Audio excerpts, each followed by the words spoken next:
বন্ধুরা, তোমাদের washing machine on হচ্ছে কিন্তু পানি একদমই আসছে না। আর তুমি না দেখে সরাসরি ইনলেট ভালভ কিনে ফেলেছো।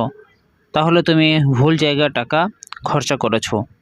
আজ আমি তোমাদের একটা রিয়েল কেস দেখাবো, যেখানে কাস্টমার নতুন ইনলেট ভালভ কিনে ফেলেছিল, কিন্তু আসল সমস্যা ছিল অন্য জায়গায়। নমস্কার বন্ধুরা, আমি রাজন রবিদাস, হায়ার ওয়ার্ল্ডের পক্ষ থেকে আপনাদের সবাইকে প্রীতি শুভেচ্ছা। আজকের কেসটা হলো Haier top load washing machine problem, পানি আসছে না। দেখতে সহজ মনে হলেও সমস্যাটা ধরতে ইঞ্জিনিয়ারিং লেভেল পর্যন্ত চেকিং করা দরকার।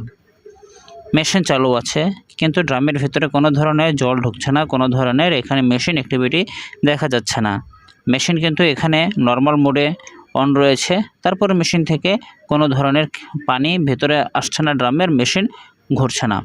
তো আজকে আমরা এটার পুরো ইঞ্জিনিয়ারিং লেভেলটা চেক করব, কিভাবে এই মেশিনটা ঠিক করা যায়। A to Z গাইডলাইন এখানে আমরা শেয়ার করব।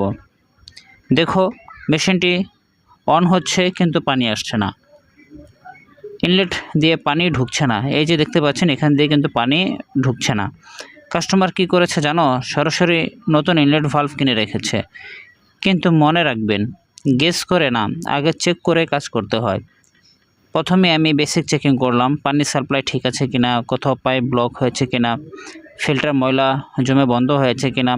তারপর আমি ইনলেট ভালভ চেক করলাম, ডাইরেক্ট পাওয়ার দিয়ে চেক করলাম, ভালভ ঠিকমতো কাজ করছে, ভালভের সাপ্লাই যাচ্ছে, ভালভ আপ ডাউন হচ্ছে, মানে ভালভে ইলেকট্রিক্যাল কোনো ধরনের সমস্যা নেই।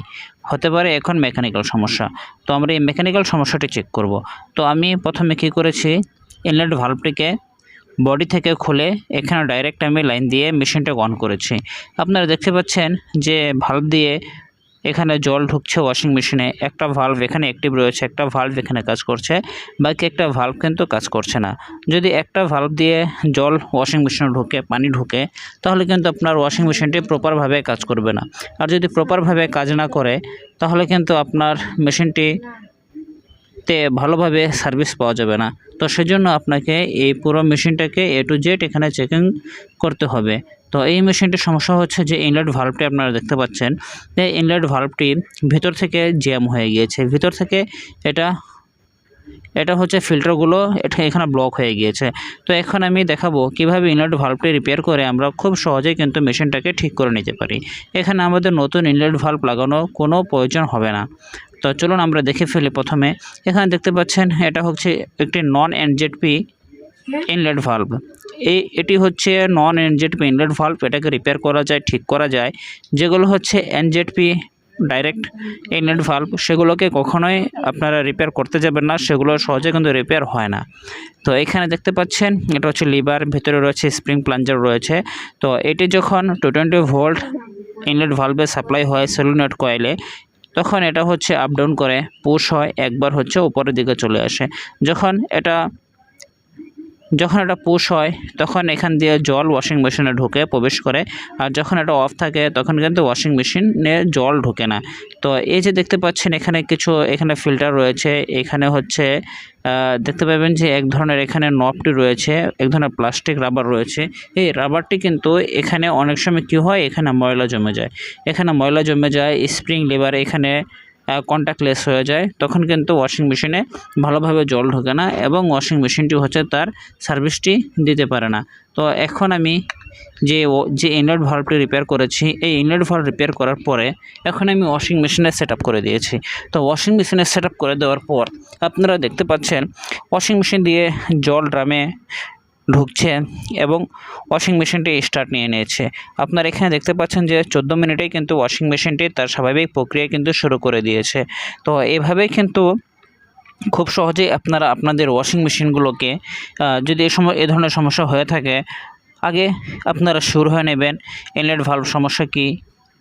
এরপর হচ্ছে নতুন যদি লাগে, টেকনিশিয়ানরা এসে আপনাকে গাইড করবে।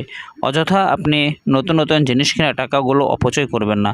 তো বন্ধুরা, যদি এরকম ভিডিও আরও পেতে চান, যদি এরকম ভিডিওটি আপনাদের ভালো লেগে থাকে, তাহলে অবশ্যই আমার চ্যানেলের সঙ্গে থাকবেন, আমার চ্যানেলটাকে সাবস্ক্রাইব করে সাথে থাকবেন। আর আপনাদের বন্ধুবান্ধবদের ভিতরে এই ভিডিওটিকে শেয়ার করে দিবেন, যাতে করে আপনার পাশাপাশি ওনারাও এ ধরনের সমস্যা থেকে সহজে পরিত্রাণ পেতে পারেন।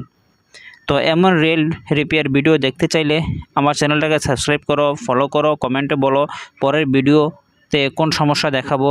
আবার দেখা হবে নতুন একটা রিয়েল কেস নিয়ে। তো বন্ধুরা, এখন দেখতে পাচ্ছেন এই যে ইনলেট ভাল্বটি রয়েছে, এই ইনলেট ভাল্বটি কিন্তু লাগানো আমার প্রয়োজন হয়নি, কেননা এই ইনলেট ভাল্বটি